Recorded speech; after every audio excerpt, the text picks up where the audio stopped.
दानव ने बिना वजह मनु को डांटा और उससे जबरदस्ती शराब रखने के लिए एक बड़ा पीपा बनाने को कहा। पीपा बन जाने के बाद दानव उसके किनारे बैठ गया और कहने लगा कि वह मनु को उस पीपे के अंदर शराब में डुबोएगा। मनु राजकुमारी को बचाना चाहता था, पर वह दानव से लड़ नहीं सकता था, इसलिए उसने एक तरकीब सोची। वह तुरंत एक छोटी मधुमक्खी बन गया और सीधे दानव की उंगली पर डंक मार दिया। दानव का मुंह आसमान की ओर हो गया और वह धड़ाम से शराब के पीपे में जा गिरा।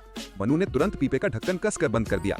दानव को काबू करने के बाद मनु ने आसानी से सुनहरी घंटी जेली। राक्षस राजा अभी भी बिल्ली पर सवार होकर पीछा कर रहा था। मनु देव घोड़े पर सवार होकर जल्दी ही राजकुमारी की खिड़की पर पहुंचा।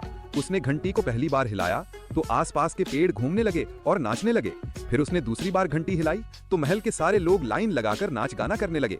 फिर मनु ने तीसरी बार घंटी हिलाई और उसी पल राजकुमारी के पैरों का इलाज हो गया।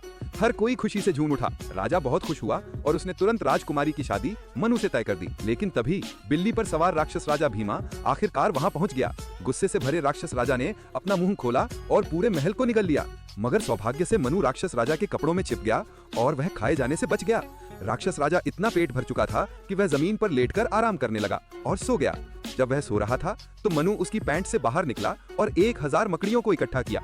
उन मकड़ियों ने मिलकर राक्षस राजा को कसकर बांध दिया। फिर मनु ने राक्षस राजा के पेट पर बनी एक जड़ को उलट दिया और जल्दी ही राजा का पेट फट गया। लोग बाहर निकलकर भागने लगे।